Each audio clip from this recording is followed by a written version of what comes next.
ओम नमः शिवाय। आज शिव पुराण में देखेंगे सौनक जी सूत जी से पूछते हैं, आप शिव पुराण श्रवण की विधि और उस पालन योग्य नियमों का वर्णन करिए करके, ताकि श्रोताओं को संपूर्ण उत्तम फल की प्राप्ति हो सके।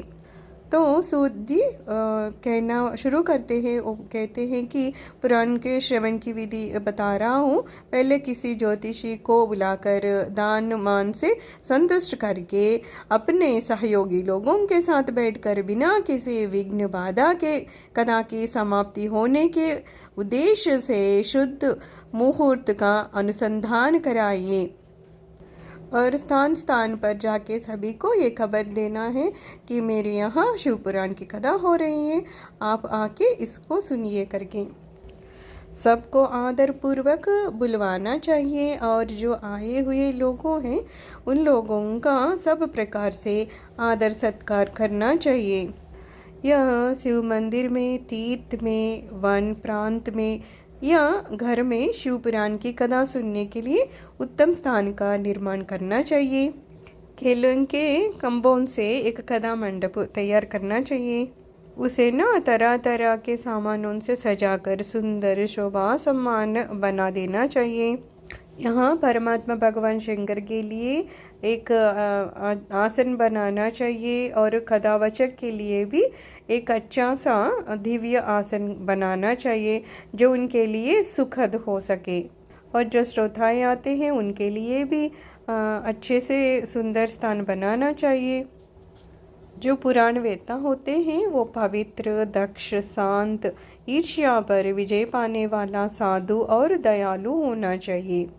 सूर्योदय से आरंभ करके 3:30 पहर तक उत्तम बुद्धि वाले विद्वान पुरुष को शिव पुराण की कथा सम्यक रीति से बांचनी चाहिए। कथा में आने वाली विघ्नों की निवृत्ति के लिए पहले गणेश जी का पूजन करना चाहिए। कथा के स्वामी भगवान शिव जी की तथा विशेषतः शिव पुराण की पुस्तक की भक्तिभाव से पूजा करनी चाहिए। जो लौकिक चिंता तथा धन, ग्रह और पुत्र आदि के चिंता को छोड़कर कथा में मन लगाए रहते हैं, उन शुद्ध बुद्धि पुरुषों को उत्तम फल की प्राप्ति होती है। जो श्रोता श्रद्धा और भक्ति से युक्त होते हैं, दूसरे कर्मों में मन नहीं लगाते और मौन, पवित्र एवं उद्वेग शून्य होते हैं, वे ही पुण्य के भागी होते हैं करके कह रहे थे। श्रोता प्रतिदिन सच, शौच, दया, मौन, सरलता, विनय तथा हार्दिक उदारता इन सद्गुणों को सदा अपनाए रहें। श्रोता निष्काम हो या सकाम, वह नियम पूर्वक कथा सुने। सकाम पुरुष अपने अभीष्ट कामनाओं को प्राप्त करता है और निष्काम पुरुष मोक्ष पा देता है। दरिद्र, क्षय का रोगी, पापी, भाग्यहीन तथा संतान रहित पुरुष भी इस उत्तम कथा को सुने। कांक, बंध्या आदि जो 7 प्रकार की दुष्टा स्त्रियां हैं, वे तथा जिसका गर्भ गिर जाता है, वह इन सभी को शिव पुराण की उत्तम कथा सुननी चाहिए। मुने स्त्री हो या पुरुष, सबको यत्नपूर्वक विधि विधान से शिव पुराण की यह उत्तम कथा सुननी चाहिए। उत्तम बुद्धि वाला श्रोता भगवान शिव के संतोष के लिए पुस्तक का दान देना चाहिए।